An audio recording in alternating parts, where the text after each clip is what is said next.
Hello మామ, అందరూ బాగున్నారా? నేనైతే బాగున్నా మామ. ఈరోజు అయితే రూమ్ లో అయితే ఓన్లీ రసం ఉందని నేనైతే ఎగ్ బుజ్జి చేస్తాను మామ. ఎగ్ బుజ్జి ఎట్లా చేయాలో చెప్తా చూడండి మామ. ఏదైనా నీ అక్క ఇన్ని రోజులు రాలేదు నువ్వు అంటే మామ, నేనైతే కడప పోయినా, కడపలో మంచి మంచి వీడియోలు అయితే తీసా, మీకు మంచి మంచి వీడియోలు అయితే అప్లోడ్ చేస్తాం మామ. మీరైతే నన్ను మిస్ కాకుండా చూడండి మామ, మంచి వీడియో చేస్తా ఇప్పుడైతే. వీడియో తెచ్చానా, కళ్ళకి నీళ్ళు వచ్చాను, వీడియో తెచ్చానా. మనమైతే ఫస్ట్ అయితే పచ్చిమిరపకాయ వేయాలా, కాకపోతే మనం అన్ని కలిపి వేస్తాను. అబ్బా ఏం లేదు మామ, చాలా రోజుల నుంచి వీడియోలు రాలే మీరైతే ఆలోచిస్తాడు ఎట పోయినాడు కోతాడని. నేనైతే చాలా వీడియోలు అయితే తీసాము. నేనైతే హెబ్బాలు పోయినాము, నేనైతే కోలారు పోయినా, అంతకుముందు అయితే కడప పోయినాము. కడప వీడియోలు, కోలారు వీడియోలు, హెబ్బా వీడియోలు అన్ని వీడియోలు ఉన్నాయి నా దగ్గర. ఎడిట్ చేసేదానికి టైం లేదు. నేనైతే మంచి వీడియోలు అయితే ఎడిట్ చేస్తాను.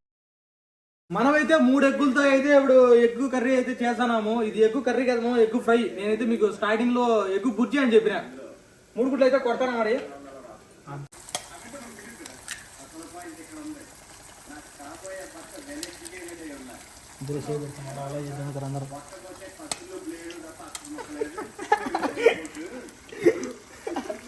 తీరది యాడనే పోయిందిరా అది. మనమైతే కారం పొడి అయితే వేద్దాము. కారం పొడి తర్వాత ధనియాల పొడి అయితే వేద్దాం. ధనియాల పొడి తర్వాత ఏం చేయాలో తెలుసు కదా మీరందరికీ. తిప్పు ఏమమ్మా మరి, ఎగ్గు కర్రీ అయితే రెడీ అయింది, తింటానమ్మా. ఉంటా మరి. మంచి మంచి వీడియోలతో మీ ముందుకు అయితే వచ్చా. బాయ్ మామ, గుడ్ నైట్.